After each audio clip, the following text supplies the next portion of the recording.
نبی کریم صلی اللہ تعالی علیہ وسلم کی بہت خوبصورت حدیث پاک ہے، بلکہ آپ ہر جمعے کے خطبے کے اندر یہ حدیث پاک سنتے بھی ہیں۔ اس کا ترجمہ سنیں اور غور کریں نبی کریم علیہ الصلوۃ والسلام نے اس کے اندر کیا ارشاد فرمایا ہے۔ نبی کریم علیہ السلام فرماتے ہیں البر لا یبلا، نیکی پرانی نہیں ہوتی۔ کیا ارشاد فرمایا؟ نیکی پرانی نہیں ہوتی۔ والذنب لا ینسا، اور گناہ بھلایا نہیں جاتا۔ آگے کیا ارشاد فرمایا؟ والدیان لا یموت، اور بدلہ دینے والی ذات یعنی اللہ تبارک و تعالیٰ کو کبھی موت نہیں آئے گی۔ اعمل ما شئت، فرمایا جو چاہو عمل کرو، کما تدین تدان، جیسا کرو گے ویسا بھرو گے۔ یہ حدیث پاک اپنے ذہن کے اندر بٹھا لیں، کما تدین تدان، جیسا کرو گے ویسا بھرو گے۔ آج اس دنیا کے اندر رہتے ہوئے جو اعمال کرو گے، اس دنیا میں بھی اور آخرت میں بھی اس کی جزا تمہارے سامنے ضرور آئے گی۔ اگر ہم دنیا کے اندر رہتے ہوئے اللہ تبارک و تعالیٰ کی نافرمانی کرتے ہیں، گناہ کرتے ہیں، نیک اعمال کی طرف توجہ نہیں کرتے، یا کسی انسان کے اوپر ظلم کرتے ہیں، تو فرمایا کہ اس کا بدلہ تمہارے سامنے دنیا کے اندر ضرور آئے گا۔ امام ذہبی رحمۃ اللہ علیہ آپ نے بڑا پیارا واقعہ لکھا ہے، ہمارے سمجھنے کے لیے اس واقعے کے اندر بہت کچھ ہے۔ آپ لکھتے ہیں کہ ایک شخص جو ہے وہ دریا کے کنارے پہنچا، اب وہاں پر بچھیرا جو ہے وہ مچھلیاں پکڑ رہا تھا۔ اس نے ایک مچھلی دریا سے نکالی، یہ شخص طاقتور تھا، اس نے کیا کیا، اس غریب آدمی سے جو ہے وہ مچھلی چھینی اور لے کر گھر چلا گیا۔ اب راستے میں جاتے ہوئے اس مچھلی نے اس کی انگلی پر جو ہے وہ کاٹ لیا، اس کو بڑا درد ہوا، وہ ڈاکٹر کے پاس پہنچا، اس وقت کے طبیب کے پاس پہنچا، اس کو بتایا کہ یہ میری انگلی کے اندر درد بہت ہو رہا ہے۔ اس نے چیک کرنے کے بعد اس کو بتایا کہ آپ کی یہ انگلی کاٹنی پڑے گی، وگرنہ یہ زہر کا اثر یہ آگے بڑھ جائے گا اور آپ کا جسم کا کوئی بڑا حصہ جو ہے وہ کاٹنا پڑے گا۔ اس نے انگلی کٹوا دی۔ اب ہوا کیا؟ امام ذہبی رحمۃ اللہ علیہ لکھتے ہیں کہ کچھ دن کے بعد اس بندے کو دوبارہ چوٹ آئی ہاتھ کے اندر، اور اس کا وہ دوبارہ پرانا زخم تازہ ہو گیا۔ وہ طبیب کے پاس دوبارہ پہنچا، اس نے کہا آپ کا ہاتھ کاٹنا پڑے گا۔ اس نے ہاتھ کٹوا دیا، لیکن بیماری اس کی ختم نہیں ہوئی۔ آہستہ آہستہ وہ اس کا بازو جو ہے وہ پورا کندھے تک جو ہے وہ کاٹ دیا گیا۔ اس کی وجہ کیا تھی؟ کسی بندے نے اسے دیکھا، اس نے پوچھا کیا معاملہ ہوا تیرے ساتھ؟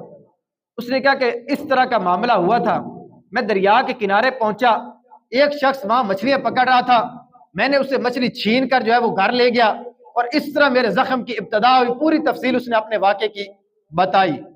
اس نے کہا تیرے پاس ابھی بھی وقت ہے، اس مچھلی جس سے تو نے چھینی تھی اس کے پاس چلا جا، اس سے معافی مانگ لے، منت سماجت کر کے اس سے جو ہے وہ اپنا گناہ معاف کروا لے، وگرنہ ہو سکتا ہے یہ تیرا معاملہ یہاں بھی حل نہ ہو اور تیرا پورے جسم میں یہ زہر پھیل جائے۔ وہ بندہ بات سمجھ گیا، وہ پوچھتا اور اس طرح کر کے پتہ کرتا کرتا کسی طریقے سے اس نے اس مچھیرے کو ڈھونڈ نکالا، اس کے پاس گیا اور جاتے ہی روتے ہوئے اس کے پاؤں پر گر گیا، کہا کہ اللہ تبارک و تعالیٰ کی رضا کے لیے مجھے معاف کر دو۔ اس نے کہا کیا ہوا ہے؟